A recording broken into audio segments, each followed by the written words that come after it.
imaginas que uno de esos grandes días en familia, como lo es la Nochebuena, tu casa arda en llamas?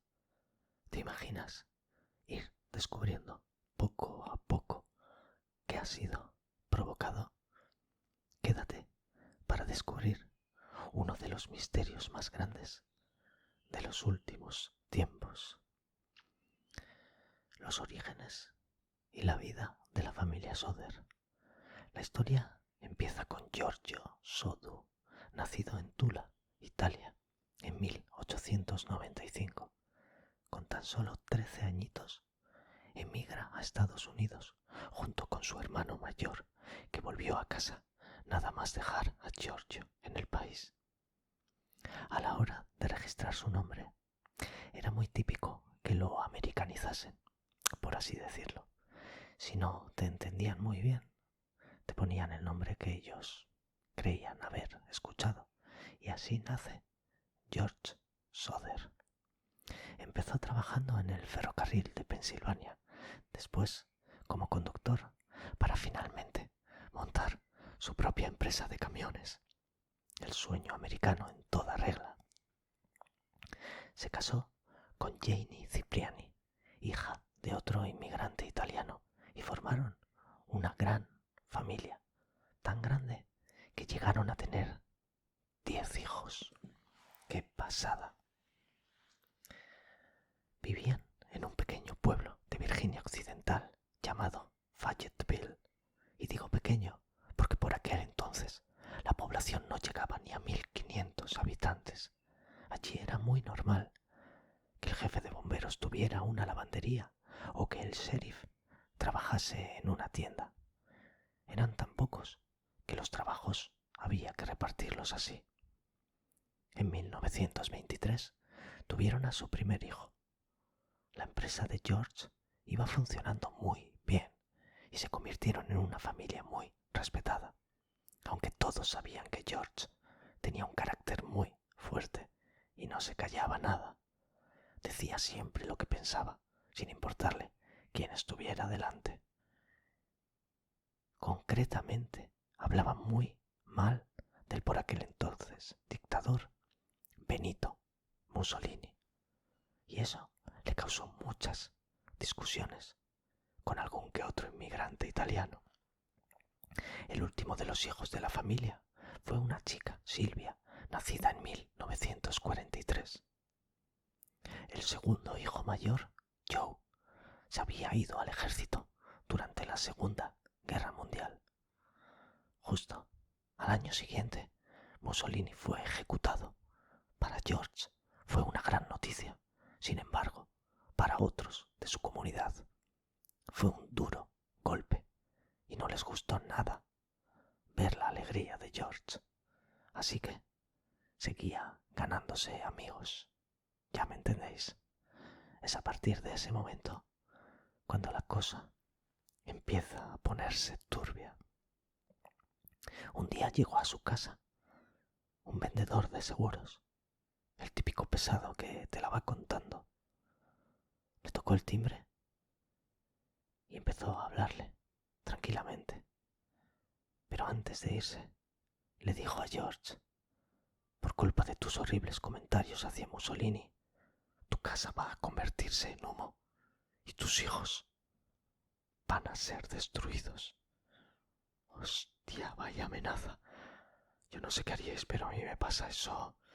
Me vuelvo loco, amenazar así a tus hijos. Poco después, otra persona que supuestamente le pedía trabajo se fue hacia la parte trasera de la casa y le dijo que tenía un par de cajas de fusibles raras que podrían provocar un incendio. George estaba flipando, ya que acababa de renovar todo el cableado de la casa y la compañía eléctrica le había dicho que era completamente seguro. Esto huele mal. Dos desconocidos hablándole de que su casa va a arder.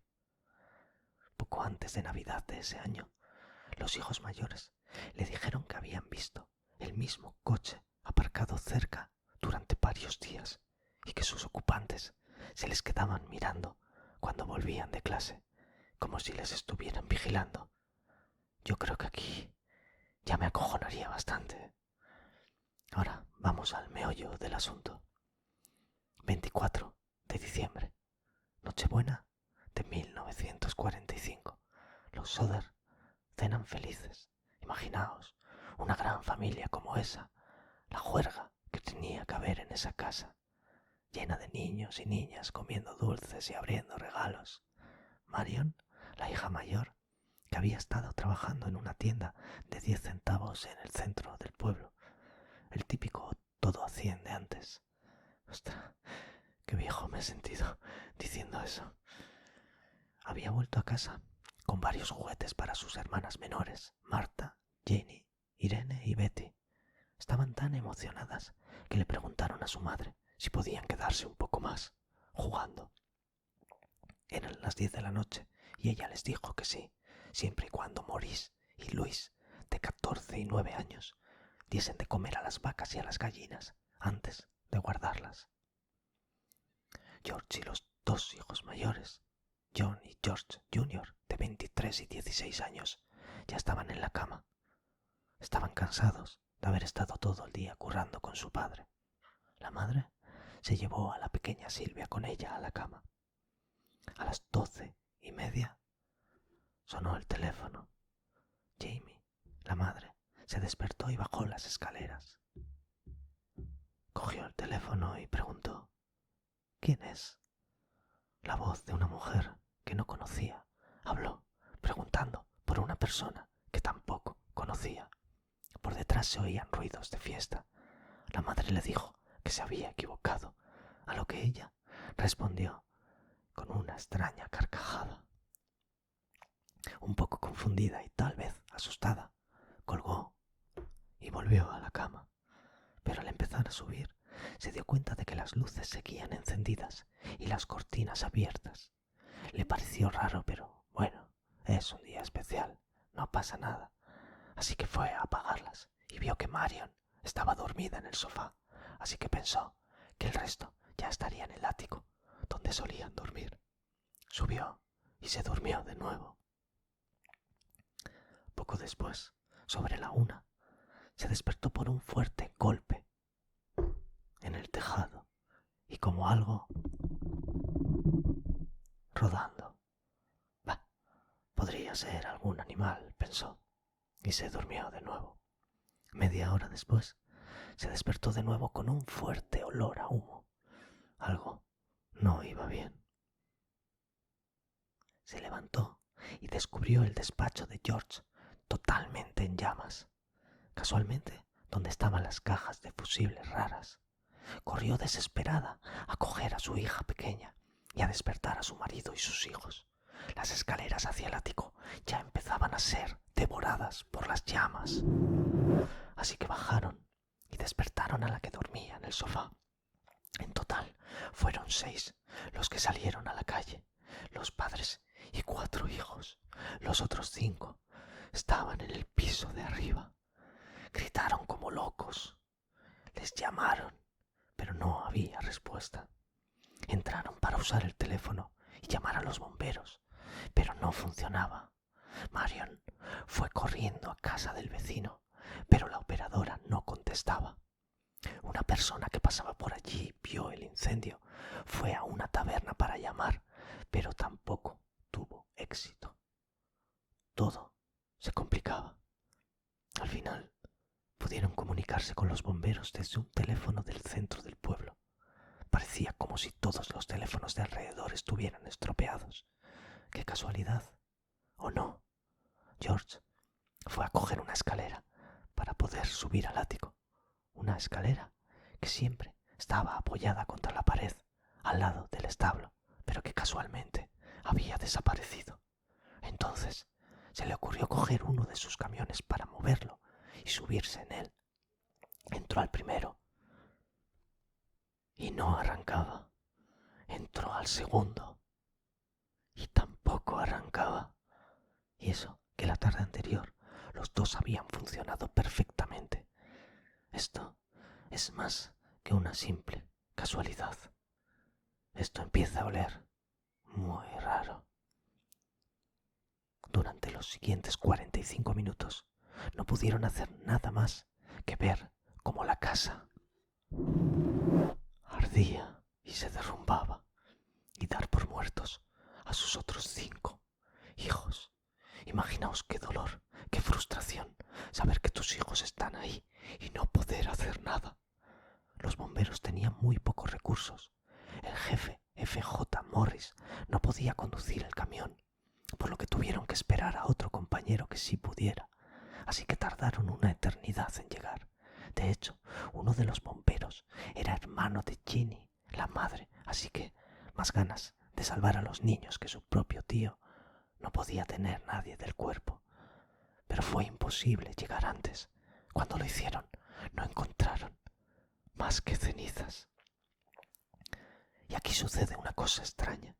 Hay quien dice que no encontraron ningún hueso de los niños, cosa que debería haber pasado, ya que hasta en los hornos crematorios, cuando queman cadáveres y estos alcanzan unas temperaturas muy superiores a un incendio en una casa, quedan restos. Otra teoría dice que sí encontraron algún hueso y algún órgano, pero que prefirieron no decirles nada, quizá para no hacerles sufrir viendo restos, no lo sé. Después, otros bomberos más profesionales dijeron que su búsqueda había sido como muy por encima. Hombre, como hemos dicho, no eran profesionales y seguramente pensaron ¿qué vamos a buscar aquí si es evidente que no hay nada? Es entonces cuando George y Jenny empezaron a pensar que eso no era normal, que había algo más. Las amenazas recibidas, el cableado completamente nuevo. De hecho, parece ser que las luces de Navidad siguieron encendidas al principio del incendio. La escalera que finalmente apareció a unos 20 metros de la parte trasera de la casa. Los camiones que no arrancaban y no encontrar ningún resto de sus hijos. Eso volvió completamente loca a Jenny, ya que leyó una noticia de otro incendio en el que sí habían encontrado restos, así que fue al crematorio para hablar con una empleada que le dijo que los huesos humanos permanecen incluso después de que los cuerpos se quemen a 1090 grados durante 2 horas, y eso es mucho más tiempo y temperatura de lo que la casa cogió. De hecho, siempre quedan restos que después tienen que triturar. Además, se dice que ella misma hizo pruebas con huesos de animales que compraba y los quemaba para ver qué sucedía. Y en todos los casos quedaba algún hueso, por pequeño que fuera. Así que empezó a pensar que sus hijos no estaban en la casa cuando comenzó el incendio. Entonces, ¿quién se los había llevado y por qué? Una de las teorías que más se escuchó era que el incendio fue provocado. Eso está clarísimo. Pero ojo, porque se dice que lo había hecho la mafia siciliana. Sí, así como lo oís, en represalia a los comentarios de George contra Mussolini, y que los hijos fueron secuestrados y llevados a otro país, probablemente de vuelta a Italia. Más adelante se encontraron pruebas como que un conductor de autobús dijo que vio a varias personas tirando una especie de bolas de fuego a la casa. Silvia, la niña más pequeña, encontró, cuando la nieve se derritió, una especie de bola entre la hierba detrás de la casa y pensaron que esa podía ser una de esas bolas de fuego. Después aparecieron testigos que decían haber visto a los niños. Una mujer dijo que los vio dentro de un coche, mirando a la casa mientras se quemaba. Otra, una camarera, dijo que les había visto desayunando en su bar al día siguiente. Con todas estas historias, los Soder decidieron contratar a un detective privado y este se enteró de que uno de los que había amenazado a George con el incendio formaba parte del jurado que sentenció que el incendio había sido un accidente. Muy raro. También se enteró, pero esto podrían ser rumores, de que el jefe de bomberos encontró un corazón entre las cenizas. A ver, sería muy raro que no haya huesos y sí haya órganos, ¿verdad? Y dice que lo enterró en una caja de metal. Se dice que cuando lo encontraron y lo analizaron, resultó ser hígado de vaca, y que supuestamente Morris, el jefe de bomberos, lo dejó allí enterrado para que los Soder lo encontraran y así dejasen de buscar y por fin se quedasen en paz. Como veis, todo este caso está lleno de contradicciones, suposiciones e historias de lo más raras. En 1949, George consiguió que un patólogo de Washington, D.C., llamado Oscar Hunter, revisara una excavación en el terreno donde estaba la casa. Tiempo atrás, habían volcado tierra para convertir el sitio en un jardín conmemorativo. En la excavación encontraron algunos artefactos muy peculiares. Un diccionario que había pertenecido a los niños, algunas monedas y, lo más flipante, pequeños huesos. Estos fueron enviados a Marshall T. Newman, un especialista del Smithsonian Institute, para que los analizara. El informe indicó que eran vértebras lumbares humanas y que podrían ser de una persona entre 16 y 17 años. Sin embargo, el mayor de los niños desaparecidos, Maurice, tan solo tenía 14 años en el momento del incendio. Esto generó aún más dudas, aún más paranoia. ¿Serían huesos de uno de los hijos? Además, Newman dijo que los huesos no mostraban signos de haber estado expuestos a las llamas, así que investigaron. Y parece ser que aquella tierra que habían traído la trajeron de un cementerio cercano y que de ahí salieron esos huesos. No sé si esto le sirvió a George. Parece que sí, porque contactó con el FBI para que tomaran el caso como secuestro a nivel interestatal, pero abandonaron el caso 2 años más tarde porque no encontraban nada. Al ver que no llegaban a ningún lado, decidieron empezar por su cuenta. Imprimieron folletos con fotos de los niños, ofreciendo una recompensa de $10,000. Ojo que para aquella época era un pastizal, ¿eh? Hasta colocaron una valla publicitaria en la casa y otra en la carretera. Todo esto no hizo más que traer nuevas pistas falsas y poco fiables, que si le he visto por aquí, que si estaban por allá, de todo, pero nada serio. De hecho, George hasta iba en persona a investigar a los sitios donde supuestamente les habían visto, pero nada. La paranoia de este hombre llegó a tal punto que pensaba que los hijos de un pariente que tenía su mujer en Florida podrían ser sus hijos, y le obligó al padre a hacerse una prueba de paternidad, que evidentemente dijo que él era su padre, así que nada. En 1967, una mujer les escribió diciendo que un chico le confesó ser uno de los hijos. Después de haber bebido un poco de más, George y su yerno fueron allí. La policía consiguió encontrar al chico, pero él negó ser su hijo. Se dice que George se quedó con esa duda el resto de su vida. Es que imaginad qué movida, ¿eh? Tiene que ser una locura vivir todo esto. Ese mismo año recibieron otra carta, sin remitente. Dentro había una foto de un chico de unos 30 años, muy parecido a Luis. Detrás de la foto ponía esto: Luis Soder, amo al hermano Frankie. Contrataron a un nuevo detective para investigar todo esto, pero ese detective nunca apareció. ¿Qué narices estaba pasando aquí? ¿Cómo puede ser que cada vez que tengan una pista, un testimonio, se esfume de esa manera? Pobre familia, parece que todo estaba en su contra. George murió en 1969 sin saber qué pasó con sus hijos. Qué triste. Ginny y sus hijos, menos John, decidieron seguir buscando pruebas. John decía que ya era hora de aceptarlo y seguir con sus vidas.